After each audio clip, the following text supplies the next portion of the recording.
বুধবার দিবাগত রাতে দেশ ছেড়েছেন সাবেক রাষ্ট্রপতি মোহাম্মদ আব্দুল হামিদ। তিনি থাইল্যান্ডে গেছেন বলে জানা গেছে। আব্দুল হামিদের দেশ ছাড়া নিয়ে দেশ জুড়ে আলোচনা সৃষ্টি হয়েছে। ইমিগ্রেশন সূত্রে জানা গেছে যে ইমিগ্রেশনের কূটনৈতিক সুবিধার বিশেষ লাল পাসপোর্ট ব্যবহার করে সাবেক রাষ্ট্রপতি আব্দুল হামিদ শুধু তাই নয়, বিমানবন্দরে এসেছিলেন ছদ্মবেশে। তার পরনে ছিল লুঙ্গি, গেঞ্জি এবং মুখে মাস্ক।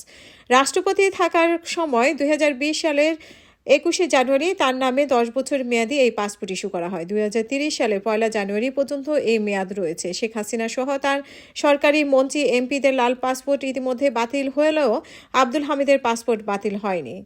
পাসপোর্ট অধিদপ্তরে এক কর্মকর্তা জানিয়েছেন, সাবেক রাষ্ট্রপতিরা আমৃত্যু বিচারপতি পদমর্যাদায় ভোগ করে থাকেন। এছাড়া বিদ্যমান আইনেও তাকে সাবেক রাষ্ট্রপতির ব্যবহৃত লাল পাসপোর্ট সম্পর্কে সুনির্দিষ্ট কিছু বলা ছিল না। বিমানবন্দর সূত্রে জানা গেছে, জনরোষ এড়িয়ে নির্বিঘ্নে দেশ ত্যাগ করতে সাবেক রাষ্ট্রপতি আব্দুল হামিদ বিমানবন্দরে যান অনেকটা ছদ্মবেশে এবং লুঙ্গি, গেঞ্জি, মাস্ক পরে শাহজালালের ভিআইপি টার্মিনালে হাজির হন। এরপর কঠোর গোপনীয়তায় তাকে বিমানবন্দরের ভেতরে ঢোকানো হয়। এক পর্যায়ে সব ধরনের নিরাপত্তা তল্লাশি এড়িয়ে সংশ্লিষ্ট কর্মকর্তারা তাকে নির্বিঘ্নে বিমানে তুলে দেন।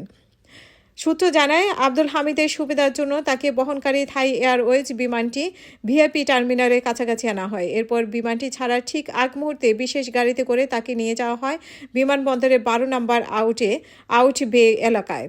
আব্দুল হামিদের বিমানে ওঠার বেশ কিছুক্ষণ পর সফরসঙ্গী ছেলে রিয়াদ আহমেদ এবং শ্যালক ডাক্তার এএন নওশাদ খান বিমানে ওঠার অনুমতি পান।